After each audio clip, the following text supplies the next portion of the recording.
Livro Vivendo pela Fé, capítulo 29. Justiça e Vida.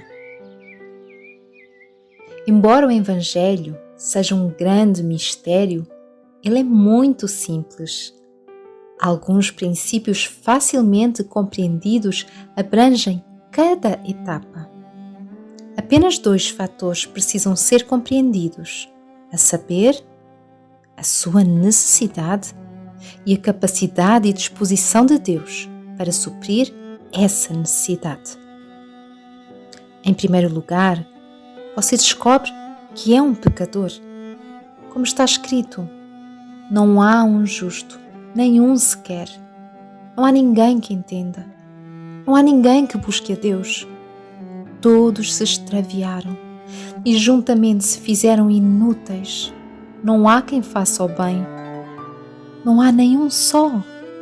Romanos 3, 10 a 12. Porque todos pecaram e destituídos estão da glória de Deus. Romanos 3, 23. O pecado faz parte do seu próprio ser. Na verdade, pode-se dizer que é você. Ver nota 1, página 59. Cristo, que sabe o que há em você, disse: porque do interior do coração dos homens saem os maus pensamentos, os adultérios, as fornicações, os homicídios, os furtos, a avareza, as maldades, o engano, a dissolução, a inveja, a blasfémia, a soberba, a loucura. Todos estes males procedem de dentro e contaminam o homem. Marcos 7, 21 a 23. Essas obras más vêm do coração, não de algumas pessoas ou de uma certa classe de pessoas, mas de todas as pessoas. Somos advertidos de que sobre tudo o que se deve guardar, guarda o teu coração, porque dele procedem as fontes da vida. Provérbios 4, 23. Então você está ciente de que essas obras más fazem parte da sua vida. Isso significa que a sua vida por natureza é pecado. Mas pecado significa morte, porque a inclinação da carne é morte. Romanos 8, 6. Portanto, como por um homem entrou o pecado no mundo, e pelo pecado a morte, assim também a morte passou a todos os homens, por isso que todos pecaram. Romanos 5, 12. Então você vê que o pecado traz a morte. A morte surge do pecado, pois o aguilhão da morte é o pecado e a força do pecado é a lei. 1 Coríntios 15, 56. E o pecado, sendo consumado, gera a morte. Tiago 1,15. A partir desses textos, aprendemos que a morte está associada com o pecado. Pela misericórdia de Deus, o pecado não tira a vida imediatamente, pois o Senhor é longânimo para conosco, não querendo que alguns se percam, senão que todos venham a arrepender-se. 2 de Pedro 3, 9. Então, Ele lhe dá a oportunidade de se arrepender. Caso se arrependa, o pecado será removido e, é claro, você será libertado da morte. Mas se você se recusar a dar lugar ao arrependimento e, em vez disso, demonstrar que ama o pecado, ele trará a morte que nele há. Muitos outros textos podem ser citados para mostrar que pecado significa morte, mas estes são suficientes por agora. Você pode ler estes textos se desejar. João 3,36, Deuteronômio 30, 15 a 20, junto com Deuteronômio 11, 26 a 28, Romanos 5, 20 e 21, Romanos 7, 24. O pecado e a morte são inseparáveis. Quando você encontra um, o outro também está presente. Salvar você do pecado é salvá-lo da morte. Salvação não significa simplesmente libertá-lo das consequências do pecado, mas salvá-lo do próprio pecado.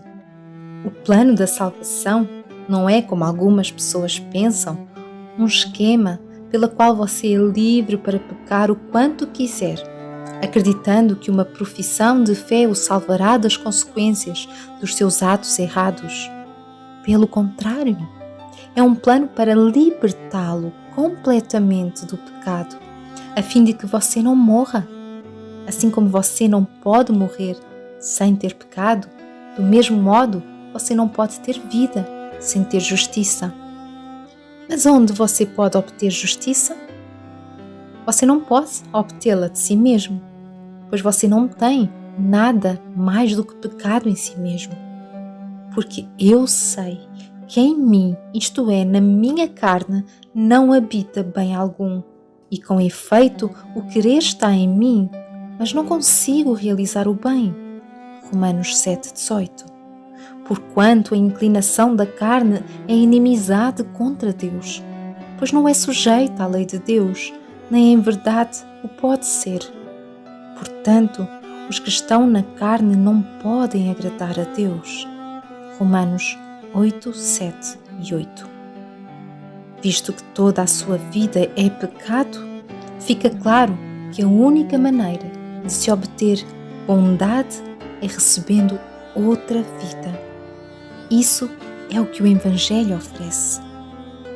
Você é mau, mas Deus é bom. Ele não é apenas bom, mas é o único que é bom. Ouça as palavras do Salvador ao jovem que saiu correndo ao seu encontro para perguntar-lhe: Bom mestre, que farei para herdar a vida eterna? E Jesus lhe disse: Por que me chamas bom? Ninguém há bom senão um, que é Deus. Marcos 10, 17 e 18. Isto é absoluto.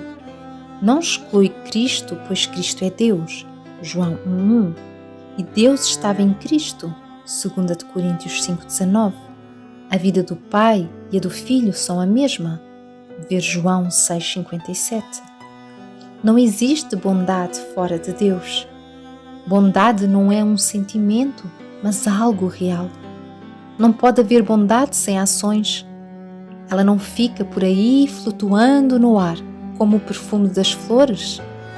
Assim como não pode haver doçura sem algo que seja doce, e não pode haver salgado sem sal, não existe bondade à parte de boas ações.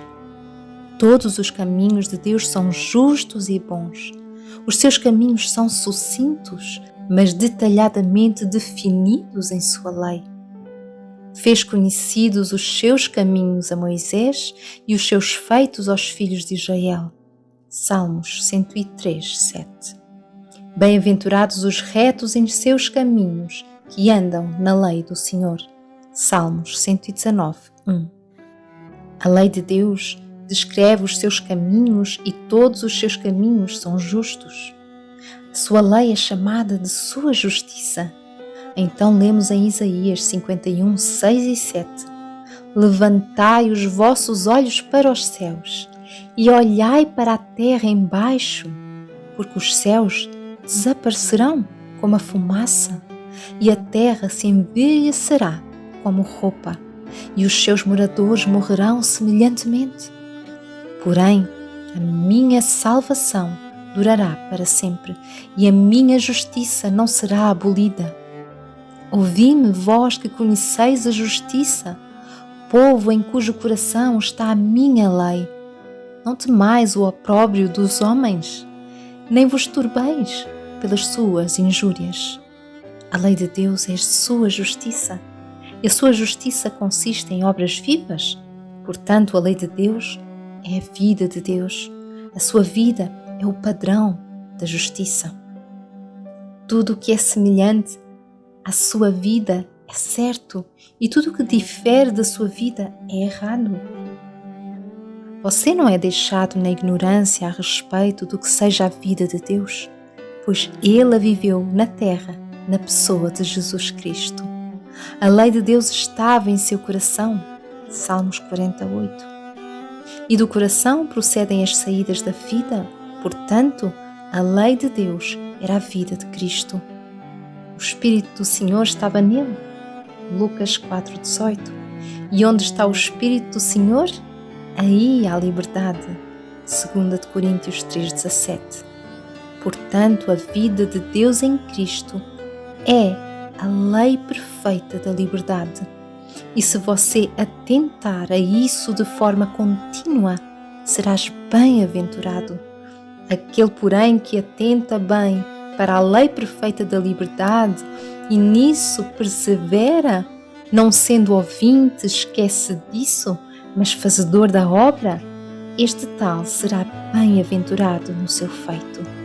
Tiago 1,25. Nenhuma outra vida neste mundo mostrou-se imune ao pecado. Na tentativa de viver uma vida justa, as pessoas se exauriram, esgotaram as suas próprias vidas e falharam todas as vezes. Todos nós sabemos que somos pecadores. Ninguém há que não reconhecerá que poderia ter agido melhor do que agiu em determinadas questões. E não há ninguém que em algum momento da vida não tenha dito ou pensado que agiria melhor. Isso mostra que eles reconhecem que pecaram. A consciência de todas as pessoas os acusa, mesmo que não tenham sido instruídas na lei de Deus. Ver Romanos 2, 14 e 15. Visto que a sua vida é o próprio pecado e você tem apenas uma vida, e a justiça não pode ser produzida a partir do pecado, fica evidente que a única maneira de obter a justiça é recebendo outra vida. E visto que a única vida justa é a vida de Deus em Cristo, é claro que você precisa obter a vida de Cristo. Isto não é nada mais, nada menos do que viver a vida cristã. A vida cristã é a vida de Cristo. Entretanto, não pense que você pode viver esta vida sozinho. É óbvio que você não pode viver outra vida com a sua velha vida que sempre viveu. Para viver outra vida, você deve ter outra vida. E você não pode viver a vida de outra pessoa. Não pode viver a vida nem mesmo do seu amigo mais próximo. Em primeiro lugar, você não pode imitar com sucesso as coisas que o seu amigo faz. E em segundo lugar, você não pode conhecer a vida interior do seu amigo. Quanto menos então poderás viver a vida infinita de Cristo. Você pode até tentar se passar por outra pessoa, mas irá invariavelmente ser detectado como uma fraude. Assim será se tentares viver a vida de Cristo. Milhares de pessoas estão a tentar viver a vida de Cristo, mas a causa de seu fracasso é que estão a tentar viver com a sua própria vida, a vida de Cristo. O que você pode fazer? É impossível viver a vida cristã? Não, não é. Mas Cristo deve ter permissão para vivê-la em você. Você deve se contentar em desistir de uma vida pecaminosa e sem valor e considerar-se morto, simplesmente nada. Então, caso esteja realmente morto com Cristo, você também viverá com Ele. Então será como foi com Paulo. Então será com você como foi com Paulo, porque eu pela lei estou morto para a lei, para viver para Deus. Já estou crucificado com Cristo e vivo não mais eu, mas Cristo vive em mim. E a vida que agora vivo na carne, vivo-a pela fé do Filho de Deus, o qual me amou e se entregou a si mesmo por mim. Gálatas 2, 19 e 20. Quando Cristo puder viver a sua própria vida em você, então e somente então, a sua vida estará em harmonia com a lei de Deus. Aí terás justiça, porque tens a única vida na qual há justiça. Se você tem dúvidas acerca de como obter a vida de Cristo, leia o relato dos seus milagres, como Ele curou os enfermos e ressuscitou os mortos. Leia como Ele deu uma nova vida à pobre mulher, cuja vida estava se esvaindo diariamente. Ver Lucas 8, 43 a 48.